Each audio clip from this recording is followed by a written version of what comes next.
Thursday, September 14th, 9 a.m. Mountain Time, 2017. Ominous skies in the days ahead, and I'm talking in the very near future, less than a week. You've got Jose up here. The models are shifting. It is moving west towards the East Coast in some of the models. I will show you that here in just a second. And that is as a Category 2, by the way. Possibly a 3. But again, that's a few days out. But this model was very accurate with regard to strength and Hurricanes Irma and Harvey. So I'm going with it. This is showing a Cat 2 or 3 up here off of the coast of North Carolina, getting close to that area. Not saying it is, and this is subject to change. The map I have right here shows the skies on the 17th, just 3 days away. You've got a strong Category 3 or 4 making impact into western Mexico. You've got a disturbance out here off the coast that's probably not going to do much. One way out here in the far eastern Atlantic. And this one right here, this is going to get very interesting. Watch this system right here. I'm going to show you what it's expected to do on Venture Sky in the coming days. And it's the system right here. This is from the National Hurricane Center. This was updated this morning. Jose is sitting out here still spinning. It is moving a little faster westward at 7 miles per hour, increasing almost double. It was, I think, at 3 miles per hour, so a little more than double. This system right here is the one to watch. I'm not saying take your eyes off Jose because it does look like it's going to impact the East Coast in some capacity, direct or indirect. This one here, though, is the one that gets super interesting. Where are we at? Okay, this is actually tomorrow. You've got Jose sitting out here trying to get reorganized. You've got this system down here. I think, I'm not even sure if that's a named system yet. I think it's at least an invest. But watch what it does very rapidly. And keep your eyes on this area right here above northeastern South America. This is Friday the 15th. The 16th, Jose moves west-northwest. This system over here intensifies quite dramatically. Now watch down here. And then pay attention to what Jose does once it comes close to the northeastern United States. Now, if it impacts, that's going to make a completely different scenario. But right now, watch how weird this is. Saturday the 16th. Here's the 17th. That's the map that I just showed you. Harvey, I'm not Harvey, getting my hurricanes mixed up here. Jose, that's got 135 mile an hour winds. So strengthening very drastically and very quickly, just in the course of a day. That's Category 3 status. This one over here, getting ready to impact western Mexico, is Category 3 status as well. Yesterday, I'll have to look again today, but it was impacting as a Cat 4. Watch this system right here. Then you've got another one way out here in the far eastern Atlantic. This one looks like it's drifting west. Shouldn't be a problem. 18th.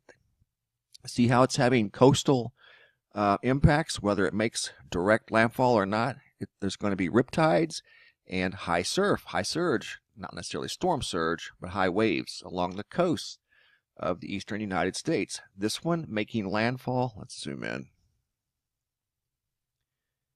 western Mexico. Making landfall is a strong Category 3, maybe Cat 4. It just depends. That's a few days out. That's on the 18th, by the way. That's in 4 days.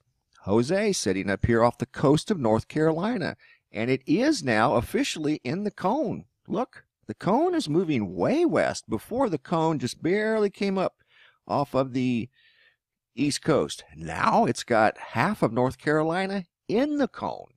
And we learned from Irma that this center path can move to either side of the cone and will. It did it in Irma multiple times.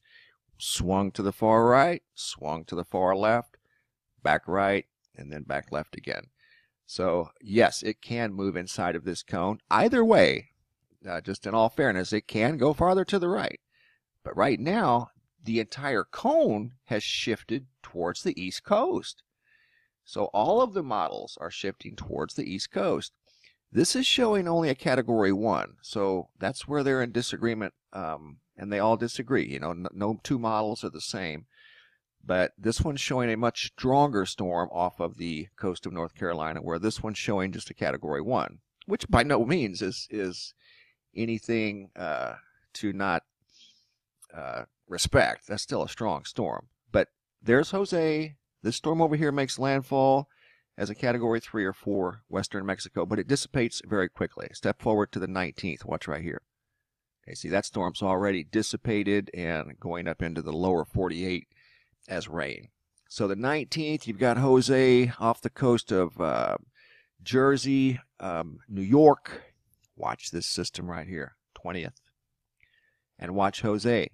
Just missing New York, having a effect on Boston and the Massachusetts area. So that's the model right now. Watch this storm here. 21st. Jose veers off to the right, still carrying strong winds of over 100 miles per hour. Goes past Newfoundland, affecting Newfoundland with at least winds and probably high surf. Back to this model here. It is now, or this hurricane here, which is now entering Santo Domingo. 22nd. Crosses Santo Domingo. Now it's got sustained winds of over 73 miles per hour. Look at Jose. It's coming back down into the Atlantic, the 23rd. Jose comes back down. This one strengthens to a strong Category 1 hurricane, and it's moving right towards the East Coast. And that's as far as I can go. 22nd, 23rd. That straight line right into there. Just off of the eastern coast of the Bahamas. And you've got Jose now back down off of, if you drew a straight line, straight off the coast of northern North Carolina. I'll back it up and show you again. See how Jose makes a big semicircle? 20th, 21st, 22nd, 23rd. It's back down here. It goes up and back down. Mystifying. So we do have ominous skies coming up in the next week to week and a half. Again, these models are subject to change and will, but this storm right here might be the one that's the sleeper, the dark horse. Watch this one down here. This is, again, not this weekend, but next weekend. And it does look like it's strengthening, according to this model, very quickly as it moves up across Santo Domingo to the eastern Bahamas. That one you definitely need to keep an eye on. But Jose, oddly enough, goes up and then comes back down, making a circle again. Back down into the central Atlantic. Incredible. Ominous skies in the days ahead. Watch Jose for now. Western Mexico. Be on the lookout for a strong tropical storm. Maybe a Cat 3, Cat 4 hurricane making impact Sunday into Monday. All eyes on Jose right now. Ominous skies brewing. Thanks for watching, guys, and be safe out there.